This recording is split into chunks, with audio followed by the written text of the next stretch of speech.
So I've had this car now for probably a couple of days, and there are a few more issues that I've identified. I've since given it a wash. It does actually look pretty good when it's washed. The wheels look much better condition they were originally, but they are curbed to hell. Plus the bodywork has a good few scratches. It appears that someone has attempted to repair the colour, the paintwork on the car in a few locations. There are some rust spots on the rear wheel arch, and some of the scratches where they are deep, they have started to rust. Again, it's minor. It really isn't going to make that big of a difference, but they are issues with the car externally. Internally, the air conditioning doesn't work. That's a bit of a pain in the arse because it is a very warm day, and I could benefit from it today. But it does blow, it just doesn't blow cold. So probably 30 to 50 quid to sort that out, to get it regassed.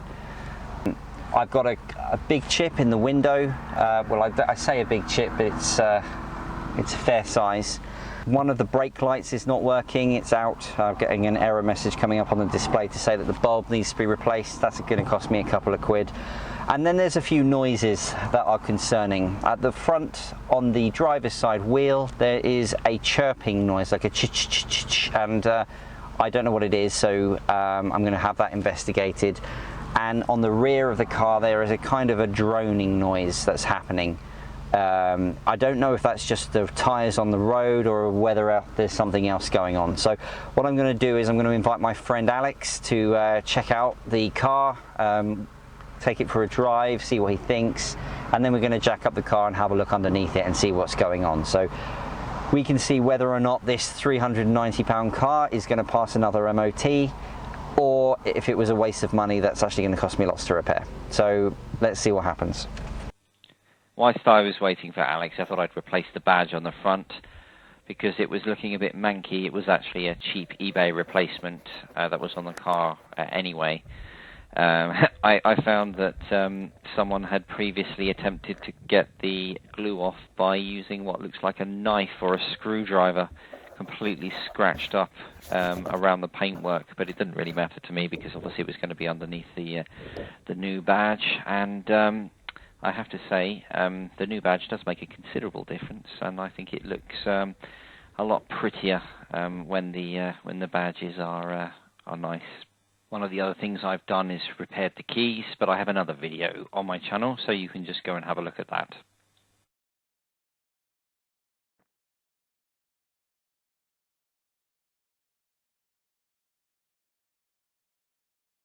That one's on metal. So that is some of the noise right there. Ah, okay. So that tells me this caliper here is seized. Okay. So this one needs this bit of a brake service. Okay. It's not quite metal yet because it hasn't done any scoring to the disc. So it's lower than all the others. Right. So new pads, brake service on that, and that will be absolutely fine. That side to here, you can see that this one's got about probably 3mm more. Oh yeah. Oh yeah. Okay.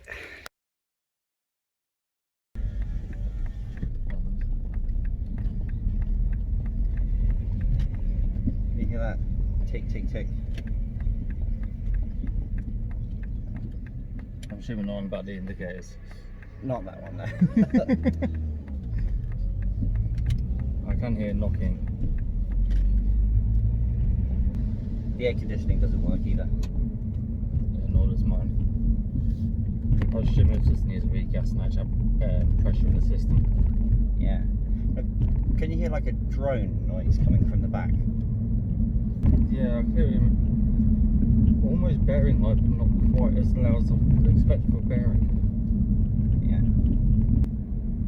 Have you got something loose in the back, in the boot? Is the spare tyre bolted down? It's bolted down. I'd actually made sure of that. Okay.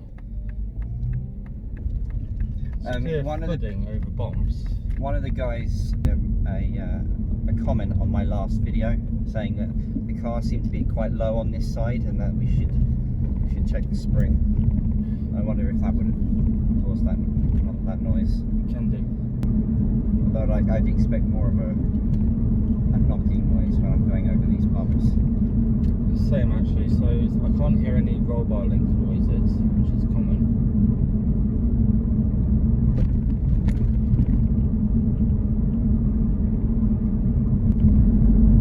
I'll tell you what we want doing.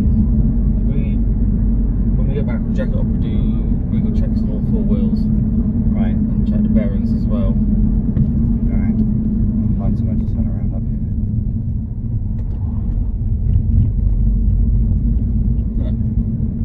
Looks like it's open. Actually, no, it is open for drinks. Drink some food, as long as you eat and drink outside.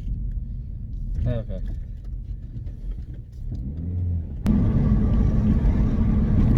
See, the more I listen to it, the more it sounds like a bearing. But I can't tell you from which side, because it's coming through the chassis. A wheel bearing. Potentially. Is that expensive? Well, the expensive part is labour. The bearings themselves normally cost about 50 quid, but then you need to uninstall it, get it pressed out, and then press the new one in. So you can't, that's not something that we can do at home? No. What I did do on my Golf, when I had that, I actually stripped down the knuckle, because it was on the front hub. Right. Stripped it all down and carried it to the local garage and go, take this out for me, put this in. Right, so you reduce the amount of labour. Yeah, so I Right. did it all myself and then just got someone to who actually had the tools for me. Do you know what? I actually got rid of that. What? The Golf. I know, because it's fucked. Oh dear God, yeah. I actually ended up selling it to a scrappy for 70 quid. Oh, you got some money for it then? Yeah. That was in a ridiculous state. Dear God, yeah. Then I have a knack for buying really shitty cars. So I bought a Golf that had a swarf in the cylinder engine. So of course it had fuel passed by.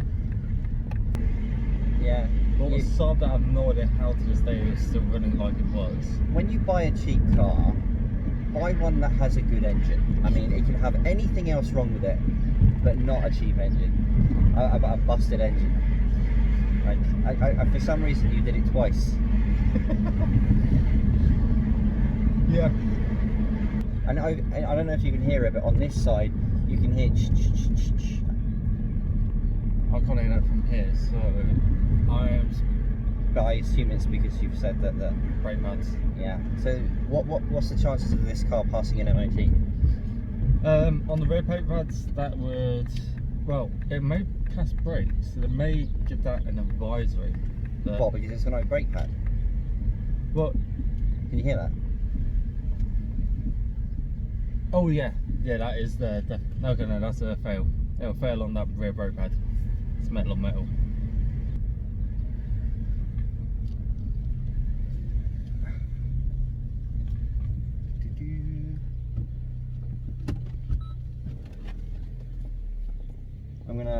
I'll move the other car. That's really nice about your one here. So all the things, buttons are still there. Yeah, you look at ones on eBay that are going for like 40 to 50 quid and the freaking fan buttons are gone. Yeah, pain in the arse, isn't it? Alright, one sec.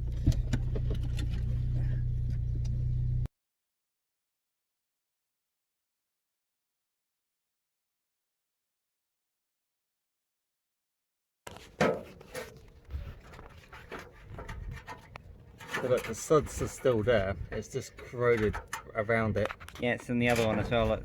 Yep. Exactly the same thing happened on my 9.5.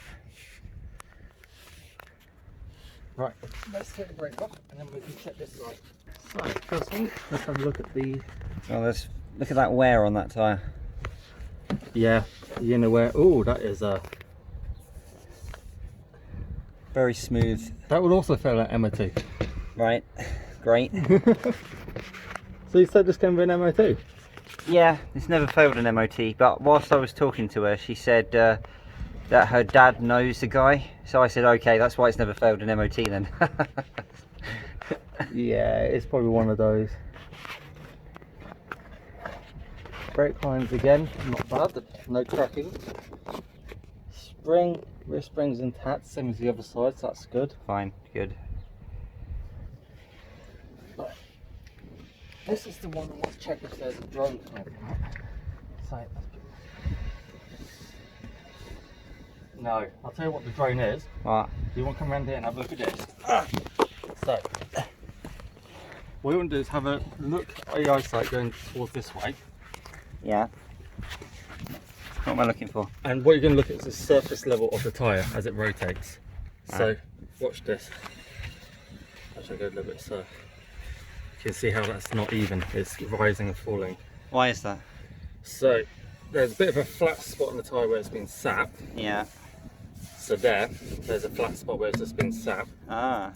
So that would cause like the rumbling noise. And then at the back, where the wear is, you got peaks where it's starting to, where the rubber's wearing out, the support's going, so it's starting to egg out. Okay. So this tyre is dangerous to the point where it may blow out on you at any point. Okay. So that would be the rumbling sound.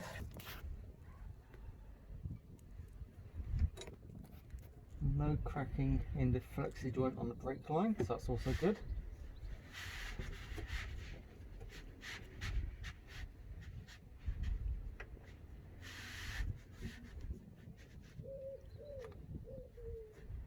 Can't get a wiggle. So there you got your drop link. While it's corroded, there's no massive play in it. Right.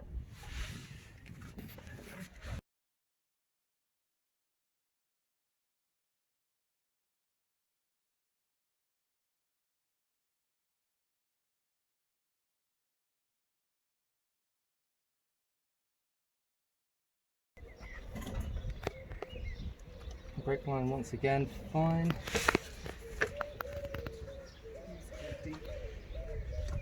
CV boots so far look okay. This one's a bit dirty. Is that because it's leaking? It's not split yet, but this inner one's starting to get perished. Right. Got pinky tail on the spring up there. Right.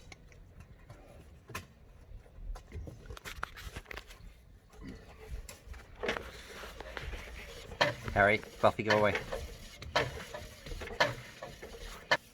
I'll have a look at that drop link.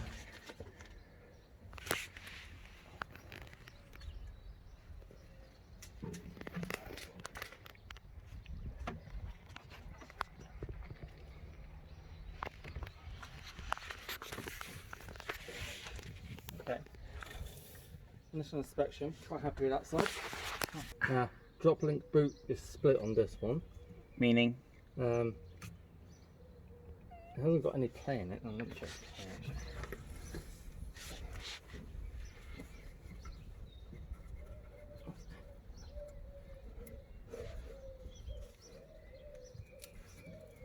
No. Okay, that'll just be an advisory that the boot is split. Right.